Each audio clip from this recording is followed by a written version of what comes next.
Je veux vous parler aujourd'hui de prends soin de toi. Il est facile de se laisser entraîner à répondre aux besoins des autres, à vouloir satisfaire leurs attentes, au point de s'oublier soi-même. Les exigences du travail, il faut plaire au patron, rendre son conjoint heureux, gérer la pression de l'éducation des enfants, les emmener au football, l'autre à la danse, faire les courses, préparer un dîner parfait, puis aller à l'anniversaire du voisin. On ne peut pas décevoir. Il compte sur nous. On a cette mentalité de héros. On est toujours fort, toujours celui qui assure, qui remonte le moral, qui règle les problèmes, qui reste tard. On fait toutes ces bonnes choses pour que les autres autour de nous soient heureux. Le problème, c'est qu'on peut se retrouver épuisé, vidé, usé. On s'assure que tout le monde est une priorité. Tu dois faire de toi une priorité. Ta première mission, c'est de veiller à rester en bonne santé. Ce n'est pas égoïste de prendre du temps pour soi. Tu as besoin de moments pour te ressourcer, pour retrouver ton énergie. Tu ne devrais pas être si occupé que tu n'as plus le temps d'être seul, de rire, de faire de l'exercice. Tu as besoin de loisirs. Tu as besoin de ces choses qui t'aident à garder l'équilibre. Tu vois, quand les gens font beaucoup de retraits, tu dois t'assurer de faire beaucoup de dépôts. Si tu donnes tout le temps et que tu ne te remplis jamais à nouveau, tu vas finir vidé. Tu es bon envers les autres, alors sois bon envers toi. Tu es gentil avec les autres, sois gentil avec toi. Sois généreux envers toi. Aime-toi. Ne vis pas avec cette mentalité de héros. Je dois être fort, je dois être à chaque événement. Je dois être Superman, dépasser les attentes, surperformer. Je ne peux pas dire non. Que vont-ils penser? Les gens prendront tout ce que tu leur donnes. Ils te laisseront travailler 24 heures par jour si tu veux. Quand tu es épuisé, vidé émotionnellement, physiquement à bout, ce n'est pas seulement un tort que tu te fais à toi-même. C'est un tort que tu fais à ta famille et à ceux qui t'entourent. Et ce n'est pas sain. Ça fait monter la tension. Ça te fait vivre dans le stress, dans le débordement. Tu deviens plus irritable, plus sec avec tes enfants, moins agréable à vivre. Personne ne peut faire ce changement à ta place. C'est à toi de dire, je vais ajuster mon emploi du temps. Je ne vais pas courir chaque fois que mon ami appelle. Je ne vais pas vivre sous les pressions et exigences qui ne sont pas raisonnables. Je vais prendre soin de ma santé. Je vais veiller à mon bien, être émotionnel. Si tu n'apprends pas à dire non à certaines choses, alors rien ne changera. Parce que ceux qui comptent sur toi pour que tu sois toujours présent ne vont pas dire « Pourquoi tu ne prendrais pas une pause? Pourquoi tu ne passerais pas la soirée à faire ce que tu veux? Je m'en occupe pour toi. » Non, tu les as entraînés à cela. Ils s'attendent à ce que tu sois là. Et dès que tu ne l'es pas, ils disent « Que se passe-t-il? Où es-tu, Superman ?» Dis-leur, Superman est allé dans la cabine téléphonique et s'est transformé en Clark Kent. Superman était fatigué, Superman avait besoin de repos, Superman devait retrouver son équilibre. Ils n'aimeront peu être pas ça, mais ta santé, ton bien, être émotionnel sont plus importants que de satisfaire tout le monde. Quand tu fais ces ajustements, ne sois pas surpris si tu ressens de la culpabilité. Je devrais aider, je devrais être chez mon voisin, je devrais rester tard au travail. Il y a tellement de choses importantes. Ne te laisse pas culpabiliser au point de faire des choses qui te déséquilibrent. Il n'y a rien de mal à prendre du temps pour soi. Quand tu es fatigué, tu as besoin de repos. Quand tu es vidé, tu as besoin d'être rempli. Maintenant, je ne dis pas qu'il ne faut pas travailler dur. Je suis pour le travail, pour l'effort, pour la responsabilité. Ce que je dis, c'est reste en équilibre. Tu ne peux pas toujours travailler, toujours servir ta famille, toujours être fort pour les autres. Parfois, tu dois dire, désolé, j'ai besoin d'une pause, j'ai besoin de me recharger. On a fait beaucoup de retraits, maintenant il faut des dépôts. Pour moi, c'est facile de travailler tout le temps, d'aller à 100 à l'heure. J'aime être productif, accomplir des choses, mais j'ai appris une chose. Je ne suis pas aussi créatif si je ne prends pas de temps pour me détendre. Je ne suis pas aussi productif si je n'ai pas pris le temps de rire avec ma famille, de passer du bon temps ensemble, de faire de l'exercice. C'est comme ça que je me ressource. Je fais du sport, je joue au basket. Quand Victoria a besoin de se ressourcer, elle fait du shopping. Elle peut passer 3 heures au centre commercial sans rien acheter. Moi, après 5 minutes de shopping, je suis épuisé. Chacun est différent. Fais ce qui te régénère, ce qui te ramène à l'équilibre. Je sais que mon frère Paul, lui, se détend en faisant du crochet. Quand Jésus était sur la terre, il allait de ville en ville, guérissait les malades, enseignait dans les synagogues, relevait les gens. Partout où il allait, il y avait des besoins. Les gens venaient vers lui. « Peux-tu guérir mon enfant? Viens dans notre ville. » Puis je touchais le bord de ton vêtement. Il y avait une multitude d'attentes. Imaginez comment il devait se sentir. En tant que fils de Dieu, il avait cette puissance incroyable, cette onction, cette sagesse tellement à offrir. Pourtant, parfois, lorsqu'il était fatigué, l'Écriture dit qu'il s'éloignait des foules, montait dans la montagne pour être seul, afin de se ressourcer. Il aurait pu se sentir coupable. Il y a tellement de besoins, des malades à guérir, des lépreux à purifier. Je ne peux pas faire une pause. Mais Jésus savait qu'il devait prendre soin de son temple. Peu importe à quel point tu es loin, tu peux être fatigué. Peu importe ta force, ton intelligence, ton talent, tu peux être vidé. Tu dois avoir ces moments, malgré les besoins autour de toi, malgré ce que tes enfants, ton conjoint, ton patron, tes amis attendent de toi. Tu dois t'isoler et recharger tes batteries. Si Jésus a dû le faire, s'il ne pouvait pas répondre à toutes les demandes qui l'entouraient, et c'est le Fils de Dieu, pourquoi pensons-nous que nous pouvons tout faire tout le temps pour tout le monde, mais je ne peux pas les laisser tomber, ils comptent sur moi. Vous savez ce que j'ai appris? Le soleil se lèvera même si je ne fais pas tout. Le soleil brillera même si je ne rends pas tout le monde heureux.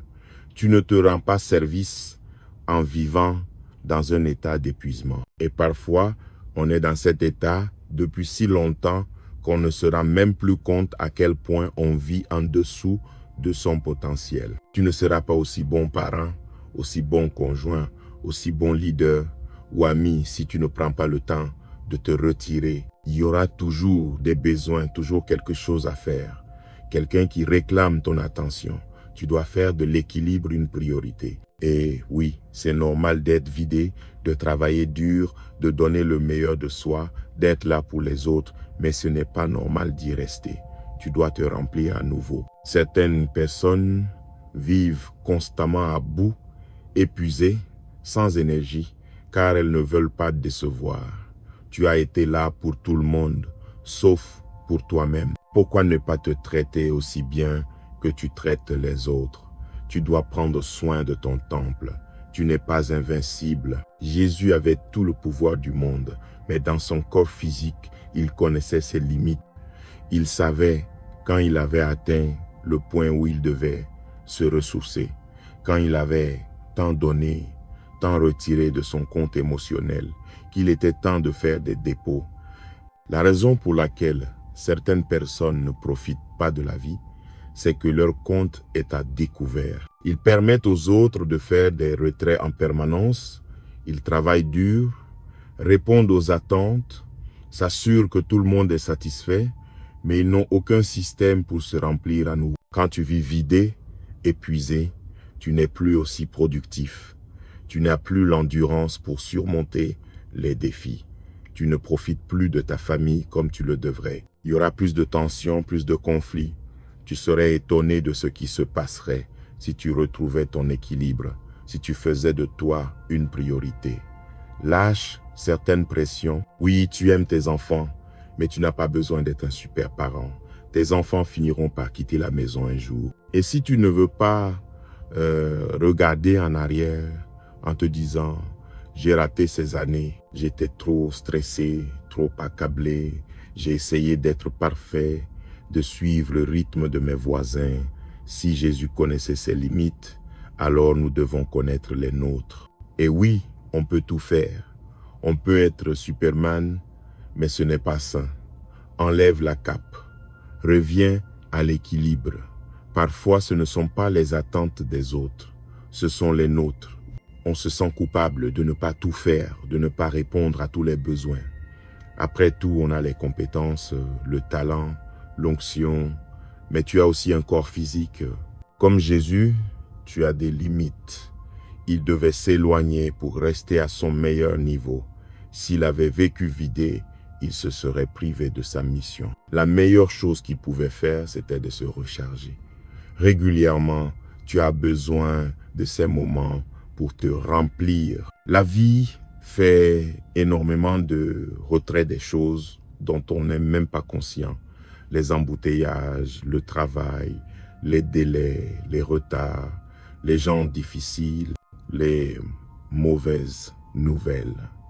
Tout cela t'épuise, tout cela vide ton compte. Alors ne fais pas l'erreur de vivre à découvert. Si tu entres dans une nouvelle semaine en déficit et que ces mêmes choses viennent encore puiser en toi, mais qu'il n'y a plus rien à prendre, c'est là que tu te sens submergé, frustré. Tu n'es plus aussi productif. Tes dons ne s'expriment plus comme ils le devraient. Ce n'est pas compliqué. Retrouve l'équilibre régulièrement. Prends du temps pour toi, pour ce qui te ressource, pour ce qui te remplit à nouveau. Cela peut vouloir dire que tu dois dire non à certaines choses. Tu devras peut-être décevoir quelques amis. Et je ne peux pas être là tous les lundis soirs. C'est une nouvelle saison. Tu devras peut-être dire à tes enfants, on ne peut pas faire 17 équipes de foot cette année. Limitons-nous à 12. Quand la pandémie a frappé, cela nous a forcés à ralentir. La plupart des gens ne travaillaient plus, ne voyageaient plus. Certaines compagnies aériennes ont cessé de voler, les centres commerciaux ont fermé, tout s'est arrêté. Et même si des vies ont été perdues et que nos pensées vont à ces familles, il y a eu aussi du bon qui est ressorti de cette pandémie. Nos priorités ont changé. On a réalisé qu'il y avait plus important que de toujours travailler, toujours performer, toujours chercher à faire mieux. On a compris combien le temps passé avec nos proches nous avait manqué, combien les relations comptaient. En un sens, cela nous a ramené à l'équilibre, nous a donné une nouvelle perspective sur ce qui est vraiment important. Depuis 2004, nous avons organisé plus de 200 nuits d'espoir dans différentes villes des États-Unis. Chaque mois, nous allions dans des stades ou des arénas. L'événement avait généralement lieu le vendredi soir. Nous rentrions le samedi après-midi, faisions l'église le samedi soir, puis 2 services le dimanche. J'écris 2 livres par an. J'anime mon émission hebdomadaire sur Sirius XM.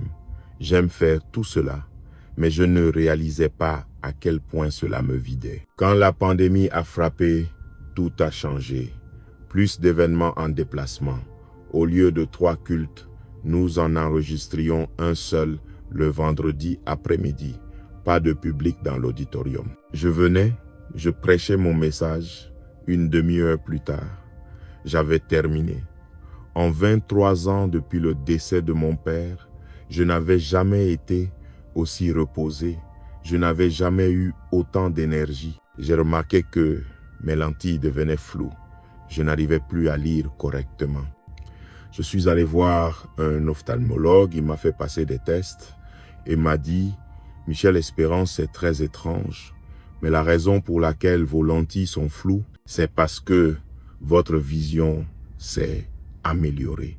Elle ne s'est pas dégradée, elle s'est améliorée.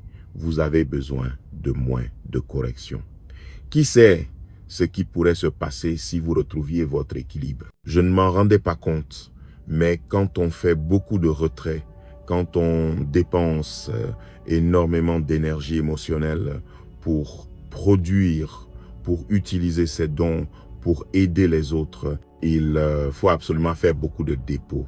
Il faut prendre du temps pour se remplir émotionnellement, spirituellement et physiquement. Travailler tout le temps n'est pas difficile. Vous avez l'énergie, la passion. Mais en agissant ainsi, vous fonctionnez à découvert, avec un compte faible. Et cela commence à affecter d'autres domaines, votre santé, votre créativité, votre attitude, vos relations. Restez en équilibre, prenez du temps pour vous échapper. Chaque jour, vous devez avoir un moment rien que pour vous, un moment pour vous ressourcer.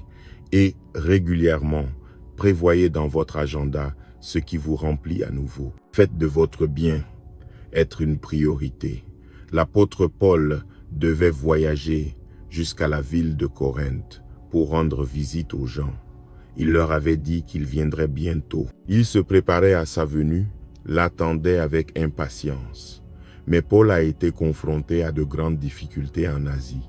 Il faisait face à des problèmes et à des oppositions. Il a écrit dans 2 Corinthiens chapitre 1 verset 8. Nous étions accablés à l'extrême. Nous étions tellement dépassés que nous avons même désespéré de la vie. C'était l'apôtre Paul, celui qui a écrit près de la moitié du Nouveau Testament, qui disait qu'il se sentait tellement submergé qu'il ne pensait pas pouvoir continuer. Pourtant, il avait déjà dit à ces gens qu'il viendrait. Il s'était engagé. Et voilà que des défis inattendus surgissent. Il aurait pu se dire, je ne peux pas les décevoir. Ils comptent sur moi. Et s'ils sont fâchés, et s'ils ne comprennent pas, mais Paul connaissait ses limites. Oui, il était puissant. Oui, il a écrit, je puis tout par Christ qui me fortifie. Oui, il a prié et les portes de prison se sont ouvertes. Mais il comprenait ce principe. C'est à lui de veiller à sa santé physique et émotionnelle. Il savait qu'il ne pouvait pas fonctionner à son meilleur s'il était vidé, épuisé, usé. Alors il a envoyé une lettre disant en substance « Désolé, je ne peux pas venir ». Il aurait pu garder sa mentalité de héros. Ils comptent sur moi, je suis leur modèle, je ne peux pas les laisser tomber. Mais il a retiré sa cape et a dit « Je ne peux pas ». Il disait « Vous avez vu Paul le super-héros, maintenant vous voyez Paul l'homme, je suis à bout, j'ai besoin de me régénérer. Une fois que je serai à nouveau en forme, en paix, restauré, alors je viendrai vous voir. Il y a des moments où vous devez avoir le courage de dire « Non, je ne peux pas, je sais que ça peut blesser. Je sais que j'ai toujours été là. Je sais que je m'étais engagé. Mais j'ai besoin d'une pause. J'ai besoin de me ressourcer. Jésus l'a fait. Paul l'a fait. C'est parfaitement normal que vous le fassiez aussi. Ne cherchez pas à être Superman. Superman est un personnage fictif. Dans la vraie vie, Superman aurait fait un burn-out. C'est ok de dire non. C'est l'un des mots les plus puissants que vous pouvez apprendre. Je sais que dire oui, c'est enthousiasmant. On veut tout faire. Oui, je vais venir. Oui, je vais rester tard. Oui, je serai là pour toi. Oui, je vais faire des sacrifices pour que tu puisses avancer. Mais il y aura des moments où tu devras dire « Désolé, je dois prendre soin de moi. Je dois protéger ma santé. Je dois reposer mon esprit. Je dois relâcher cette pression. » Parfois, on garde en soi des choses qui nous submergent. Ce à quoi tu refuses de dire non peut finir par te détruire. Tu as été là pour tout le monde. Pourquoi ne serais-tu pas là pour toi-même? Pourquoi ne ferais-tu pas de toi une priorité? Et non, je ne parle pas de vivre égoïstement. Je parle de vivre avec équilibre en reconnaissant que ta santé physique et émotionnelle dépend de toi. Et certaines des personnes pour lesquelles tu te plies en quatre, à qui tu sacrifies tant de choses, quand toi tu as besoin d'aide, elles ne sont jamais là. Elles sont occupées, elles ont autre chose à faire. Oui, sois bon avec les autres, sois une bénédiction quand tu le peux, mais connais aussi tes limites. Si tu ne peux pas être une bénédiction à chaque fois, ce n'est pas grave. Si tu ne peux pas aller à Corinthe comme Paul, certains seront peu être déçus. Ils essayeront peu être de te faire culpabiliser. Mais ils ne sont pas responsables de ta santé. Ils ne rendront pas compte de ta mission. Ce n'est pas héroïque d'essayer de répondre à toutes les attentes des autres et de passer à côté de ta propre destinée. Un ami à moi était un pasteur très respecté. Nous l'avons connu quand nous étions jeunes. Il voyageait dans le monde entier, aidait les gens, parlait lors de grands événements. Mais il était tellement pris dans son appel, dans toutes les portes qui s'ouvraient, qu'il ne faisait pas attention à sa santé. Il savait qu'il en faisait trop, qu'il était vidé mentalement, épuisé physiquement, mais il ne prenait jamais le temps de se recharger. Il n'avait aucun système pour faire des dépôts, pour se remplir à nouveau. On ne peut pas continuer à faire des retraits sans jamais investir. Un jour, il est rentré chez lui après un vol de 18 heures. Il était tellement fatigué, vidé, mais il avait un autre voyage prévu pour le lendemain après-midi. Il m'a dit, je savais que physiquement, je ne pouvais pas le faire, mais j'avais donné ma parole, je voulais tenir mon engagement. Il est monté dans cet avion et n'a plus jamais prêché. Il a fait un AVC. Il a perdu la parole. Il a perdu la motricité. Tu ne rends service à personne si tu ne prends pas soin de toi. Si l'apôtre Paul a pu dire non, alors nous aussi, nous pouvons dire non. Et voici une clé.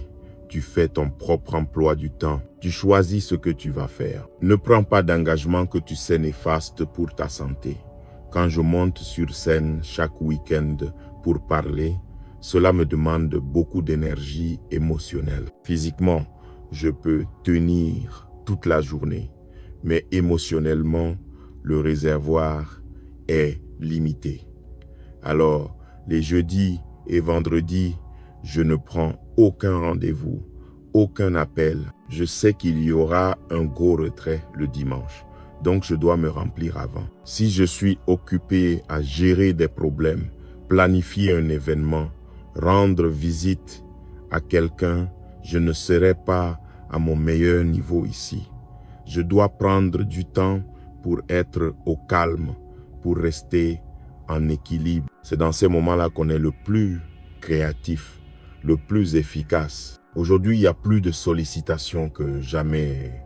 Tout le monde veut un bout de vous, les publicitaires, la télévision, Internet, les réseaux sociaux, l'école, le travail, les amis. Les gens se disputent votre attention. Vous devez être sélectif dans vos engagements. Quand vous êtes à votre limite, vous ne pouvez pas continuer à ajouter à votre agenda sans retirer autre chose. On pense, je peux encore faire ça. Mon ami veut que je vienne ici, je peux écrire cette proposition supplémentaire et je peux assister au tournoi de mon enfant ce week-end. Les intentions sont bonnes, mais c'est trop. Si vous ne savez pas dire non, vous allez être surengagé. Même les bonnes choses peuvent vous épuiser. Même les gens formidables peuvent vous vider. Tout est une question d'équilibre. Est-ce que cela correspond à la saison que vous vivez en ce moment?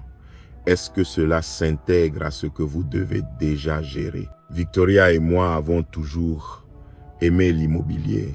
Chaque fois qu'on voit une pancarte maison à vendre, si on a le temps, on entre pour visiter, c'est juste un passe-temps. L'autre jour, dans un autre état, on a vu une maison ouverte. On est entré pour la voir. En sortant, l'agent immobilier, un jeune homme, nous a remerciés pour la visite et m'a demandé mon numéro de téléphone pour m'envoyer d'autres annonces. J'ai dit oh non, nous ne sommes pas intéressés, nous ne sommes pas des acheteurs sérieux. Nous regardons juste. Il a répondu d'accord, mais puis j'envoie votre email. J'aimerais vous mettre sur ma liste de diffusion. Je ne sais pas vous, mais je n'ai pas besoin d'un email de plus, d'un texte de plus, d'un appel de plus. J'ai déjà assez de choses à gérer. Je lui ai dit très poliment, non merci. Il a insisté, d'accord, mais au moins donnez-moi votre adresse postale pour rester en contact. Il était très persévérant. Je comprends, il voulait vendre et moi je suis gentil, je n'aime pas blesser les gens. D'habitude j'aurais cédé et donné l'adresse email de mon frère Paul. Mais cette fois, je l'ai regardé avec un grand sourire et j'ai dit, désolé, mais je ne veux pas que quelqu'un me recontacte. Je suis sorti si fier de moi. Je n'avais jamais fait ça de ma vie. J'adore dire oui, mais parfois, pour accomplir sa destinée, il faut savoir dire non. Paul a dit non, je ne peux pas venir à Corinthe en ce moment, je suis trop fatigué. Jésus a dit non, je ne peux pas guérir tout le monde maintenant. J'ai besoin de repos. Y a-t-il des choses auxquelles vous devez dire non? Peut être que ce sont de bonnes choses, mais ce n'est pas la bonne saison. Cela vous épuise, cela vous prend du temps et de l'énergie que vous devriez consacrer à l'essentiel. Salomon a dit dans l'Écriture, Cantique des Cantiques, chapitre 1, verset 6, « On m'a fait gardien des vignes, mais ma propre vigne, je ne l'ai pas gardée. » Il disait, « J'ai rendu tout le monde heureux, j'ai répondu à toutes les demandes, j'ai travaillé dur, j'ai construit l'entreprise, je me suis sacrifié pour mes enfants, mais je ne me suis pas occupé de moi. Je ne me suis pas gardé en bonne santé. Tu as fait des autres ta priorité, c'est ok de te faire passer en priorité. » Il y a des années, il y avait un phare sur une côte rocheuse.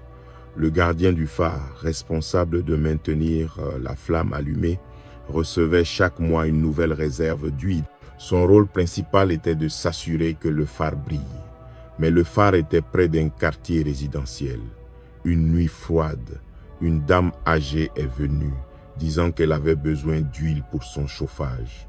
Le gardien a eu pitié d'elle et lui a donné de l'huile. Un père est venu ensuite, expliquant qu'il devait voyager de nuit pour chercher des médicaments pour son enfant. Il avait besoin d'huile pour sa lampe. Le gardien, trouvant cela noble, lui en donna. Puis un autre homme en panne avait besoin d'huile pour graisser ses roues. Le gardien lui en donna aussi. À la fin du mois, l'huile du phare était presque épuisée. Il envoya un message en ville pour signaler qu'il avait besoin d'une nouvelle réserve. Mais avant que l'huile n'arrive, le phare s'éteignit. Cette nuit-là, un grand navire, désorienté, s'écrasa contre les rochers. Les autorités sont venues et le gardien, très désolé, expliqua comment il avait utilisé l'huile pour aider tous ceux qui en avaient besoin. Mais ils lui dirent sévèrement, « On t'avait donné de l'huile pour une seule chose, garder le phare allumé. » Et parfois, comme ce gardien, on a le cœur si bon, on veut aider tout le monde, satisfaire toutes les attentes, courir partout, rendre les autres heureux, mais notre lumière s'éteint. On t'a donné de l'huile pour une raison. Garder ta lumière allumée. Reste en bonne santé, garde ton énergie, garde ta force. Si ton feu s'éteint, tu ne peux plus aider les autres. Si tu vis vidé, à bout, en mode survie, tu ne brilles pas comme tu pourrais. Tu avances, oui, mais que pourrais-tu devenir si tu retrouvais ton équilibre? À quel point pourrais-tu être plus lumineux, aller plus loin, durer plus longtemps, vivre plus heureux si tu faisais comme Jésus, prendre régulièrement du temps pour te ressourcer? Je ne dis pas de vivre égoïstement, je ne dis pas de ne pas travailler dur. Je dis, prends soin de ton temple physiquement, spirituellement et émotionnellement.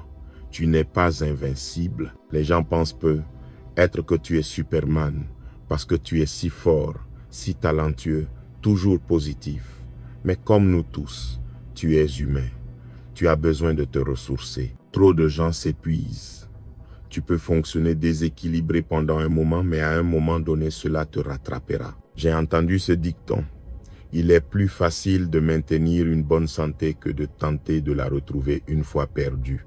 Quand tu vis vidé, cela t'use, affaiblit ton système immunitaire. Tu dois sortir de cette pression. Apprends à dire non. Tu devras abandonner certaines bonnes choses pour rester en bonne santé. Écoute bien, on a besoin de toi encore longtemps. Ce que tu as à offrir est précieux. Tes dons, ton talent, ton amour. Garde ta lumière allumée. Oui, sois bon avec les autres. Mais n'oublie pas d'être bon avec toi-même. Si tu fais cela, je crois et je déclare, tu vas voir des fardeaux se lever.